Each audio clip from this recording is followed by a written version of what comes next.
આગળ વાત કરીએ છોટાઉદેપુરમાં નર્સ સાથે છેડતીની ઘટના। પ્રાથમિક આરોગ્ય કેન્દ્રની અંદર નર્સ સાથે છેડતી થઈ। જગદીશ રાઠવા નામના શખ્સ પર છેડતીનો આરોપ લાગ્યો। જગદીશ રાઠવા નામના શખ્સ સામે પોલીસ ફરિયાદ નોંધાઈ છે। આરોપીએ અભદ્ર વર્તન કર્યાનો પણ ફરિયાદમાં આરોપ લગાવવામાં આવ્યો છે। પોલીસે ફરિયાદના આધારે તપાસ શરૂ કરી છે। ઘટના બની છે છોટાઉદેપુરમાં। અહીં એક નર્સ સાથે બની છેડતીની ઘટના। પ્રાથમિક આરોગ્ય કેન્દ્રની અંદર આ નર્સ સાથે છેડતીની ઘટના બની। જગદીશ રાઠવા નામના શખ્સ પર છેડતીનો આરોપ લાગ્યો છે। આ અંગે પોલીસ ફરિયાદ પર નોંધાઈ છે।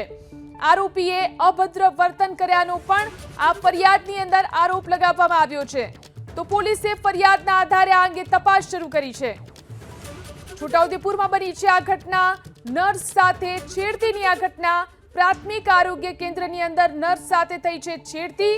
આ ઘટનાની અંદર જે શખ્સ આરોપી છે તેની સામે પોલીસ ફરિયાદ પણ નોંધાઈ ચૂકી છે। આરોપીએ અભદ્ર વર્તન કર્યાનો પણ ફરિયાદમાં ઉલ્લેખ કરવામાં આવ્યો છે।